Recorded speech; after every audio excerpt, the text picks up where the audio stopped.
राम नाम साथियों, कैसे हैं आप? आशा ही नहीं विश्वास है आप अच्छे होंगे। और मेरे चैनल ज़िंदगी 60 के बाद में आपका बहुत बहुत स्वागत है। आज हम बात करते हैं कि ज़िंदगी में हमारे सबसे महत्वपूर्ण क्या है। तो हमारी ज़िंदगी या हम सबकी ज़िंदगी हमारा परिवार होता है और परिवार बनता है बच्चों से।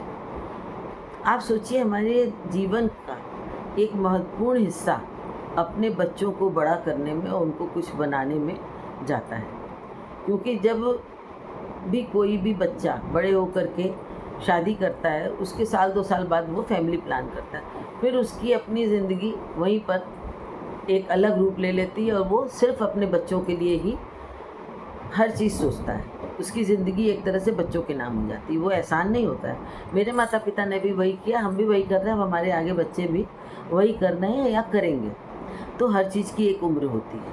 आजकल लोग मैच्योर एज में शादी कर रहे हैं, बड़ी बड़ी एज में शादी कर रहे हैं, उसके बाद कई कई साल प्लान नहीं करते हैं, उसके बाद बच्चे आने में कुछ दिक्कतें आती हैं। इसलिए आप ये सोचिए कि काफ़ी कपल ऐसे हैं जो या तो बच्चा प्लान नहीं कर रहे हैं या प्लान कर रहे हैं और वो बच्चे का सुख नहीं उठा पा रहे हैं। तो आज का वीडियो उन्हीं कपल के लिए है जो किसी भी वजह से बच्चा नहीं प्लान कर पा रहे हैं। तो एक हमारे यहाँ मानसिकता रही है शुरू से कि जो बच्चा है वो हमारे बुढ़ापे का सहारा है। सही बात है, लेकिन ये मानसिकता आज के समय में धीरे धीरे रूप बदलती जा रही है। लेकिन कहीं ना कहीं हमारे पेरेंट्स या हमारी पीढ़ी तक ये चीज़ है कि हमारे बच्चों के आगे बच्चे होना ज़रूरी है, नहीं तो आगे इनका क्या होगा, इनको कौन संभालेगा। तो ज़रूरत है हमें अपनी मानसिकता को बदलने की। क्योंकि आजकल या तो बच्चे प्लान नहीं कर रहे हैं तो एक कर रहे हैं, वो या तो बेटी होती है या बेटा होता है। बेटी को भी लोग बेटे की तरह पाल रहे हैं, अच्छी बात है।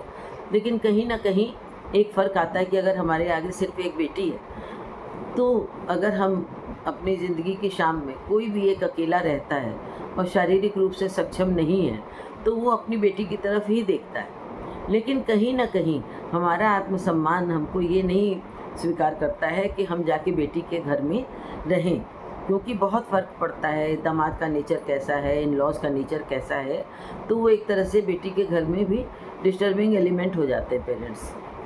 और अगर मान लीजिए सब अच्छे हैं तो भी बेटी अगर जॉब कर रही है, कहीं बाहर है, कोई भी स्थिति है, आजकल स्थितियाँ इतनी कठिन है। हमारा समय अलग था, हम लोग एक कमाता था, पूरा परिवार खाता था और बहुत अच्छे से कम ज़रूरतों में लोग अच्छे से खुश होकर के रहते थे। लेकिन आज की लाइफ स्टाइल बदल गई है, तो आज की चर्चा उस पर नहीं है।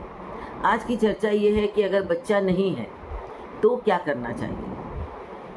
सबसे पहले तो हमें अपनी मानसिकता बदलनी होगी कि बच्चे ही हमारे जीवन का सहारा है। कभी कभी आप देखते होंगे कि अक्सर सोशल मीडिया पर एक मैसेज आता है कि इंसान बहुत स्वार्थी होता है। इंसान अपने बच्चों को इसलिए समय देता है, पालता है, उनका ध्यान रखता है कि वो हमारा बुढ़ापे में सहारा बनेंगे। लेकिन आप पंछियों को देखिए तो वो बच्चों को दाना चुगते हैं, आकर के खिलाते हैं, लेकिन जब वो बड़े हो जाते हैं तो उनको उड़ा के आज़ाद छोड़ देते हैं। तो वो हमारी इस नज़र में ये बहुत वैल्यूबल बात नहीं है, क्योंकि ईश्वर ने हम सबकी संरचना अलग अलग ढंग से की है। हमारा समाज अलग है, हमारी सोच अलग है, हमारी कैपेसिटी दिमाग की अलग है। तो अगर हम ये सोचते हैं कि हमारे बच्चे हमारा सहारा बनेंगे तो उसमें गलत नहीं, क्योंकि इमोशनल सपोर्ट सिर्फ बच्चे नहीं देते, परिवार के हर मेंबर देते हैं। आज परिवार में सोच अलग हो गई है, सब अपने अपने बारे में सोचते हैं, कोई पूरे परिवार के बारे में नहीं सोचता है। तो एक तो ये गलत बात है, पूरा परिवार हर एक का सपोर्ट होना चाहिए। और सबसे बड़ा सहारा तो हम खुद हैं या हमारा ईश्वर सबसे पहले, उसके बाद उनका दिया हुआ शरीर। तो हमें अपने को इस लायक बनाना होगा कि हमारे बच्चे हैं और लायक हैं या नालायक हैं या नहीं हैं। ये तीनों स्थिति में ज़रूरी नहीं कि वो हमारे साथ रहें। अगर बच्चा है और लायक है, लेकिन वो इतना लायक हो गया है कि वो बाहर चला गया है जॉब करके, और आप हर जगह उसके संग घूमने वाले मूड में नहीं हैं, क्योंकि आजकल कोई भी अपनी प्रॉपर्टी छोड़ के या अपनी जगह छोड़ कर के नहीं जाना चाहता है बच्चों के संग, कि 2 साल यहाँ 2 साल वहाँ या विदेश में जा कर के मन नहीं जमता है। तो इस स्थिति में हम अकेले हैं और नालायक है, उस स्थिति में भी वो ध्यान नहीं रखेगा, तब भी हम अकेले हैं। और अगर बच्चा नहीं है उस स्थिति में भी हम अकेले हैं। तो इन सब स्थितियों में क्या करना चाहिए?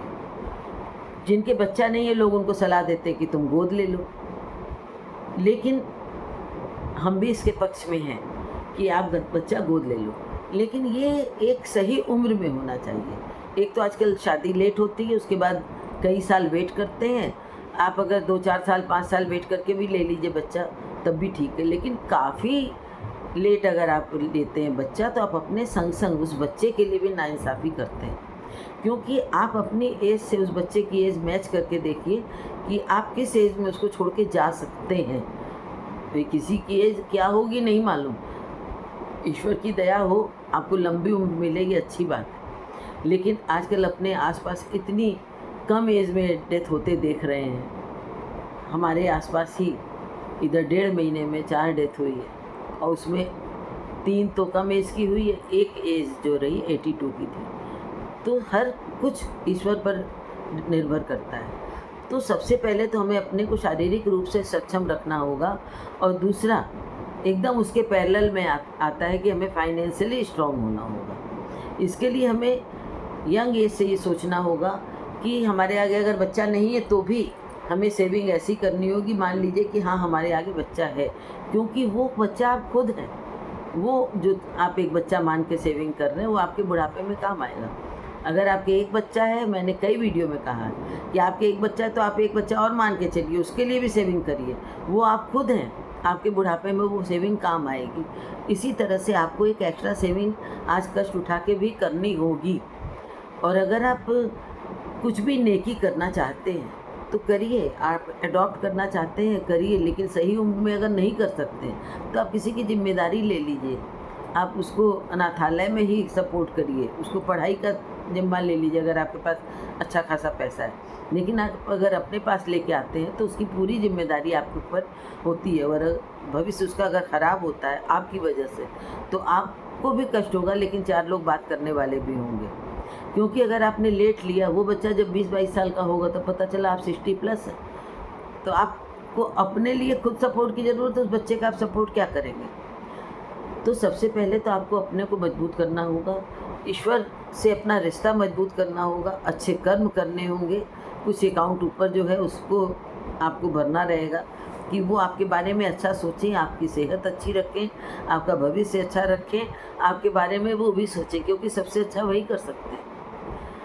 और आप फाइनेंशियली अगर स्ट्रांग रहेंगे तो हर पोजीशन में, बच्चा लायक है नहीं लायक है या बच्चा नहीं, हर पोजीशन में आप खुद ही बहुत स्ट्रांगली अपने बारे में सोच सकेंगे। चाहे आप एक अच्छे फ्लैट को रेंट पर लेकर के हस्बैंड वाइफ रह सकते हैं अकेले, आप स्टाफ का सहयोग ले सकते हैं, नहीं तो आप अच्छे पेड ओल्ड एज होम में जा कर के रह सकते हैं, नहीं तो आप एंजॉय करें फिज़िकली, अगर आप फिट हैं तो आप खूब घूमिए। इधर में सोशल मीडिया पर देखा था 2 बहनें 84 ईयर्स और 86 ईयर्स, वो इंडिया में खूब घूमा उन्होंने, तीर्थ किए, उसके बाद अब यूरोप ट्रिप कर रही हैं। तो फाइनेंशियली स्ट्रांग है, फिज़िकली स्ट्रांग है तभी तो मेरा तो ये मानना है कि सबसे बड़ा सहारा आप खुद हैं, ईश्वर हैं, और आपका पैसा है, आपका स्वास्थ्य। जिनके बच्चे नहीं हैं उनसे मेरी यही एक रिक्वेस्ट है कि सही उम्र में बच्चा प्लान करें, मेडिकली अपने को फिट रखने की कोशिश करें, डॉक्टर की गाइडेंस लें। अगर अपना बच्चा हो जाता है तो बहुत अच्छा है, अडॉप्ट करना चाहें तो सही उम्र में करें, गलत उम्र में कुछ न करें। सिर्फ़ और सिर्फ अपनी सेहत का ध्यान रखें और अपनी मुट्ठी पैसे से गर्म रखें। सारा आपका जो बुढ़ापा है, आपकी सारी उम्र अच्छे से बीतेगी जब तक आप मेहनत कर सकते हैं। खूब अच्छे से कमाइए और खूब एंजॉय करिए, और ये दिमाग से हटा दीजिए कि सिर्फ बच्चे सहारा बनते हैं।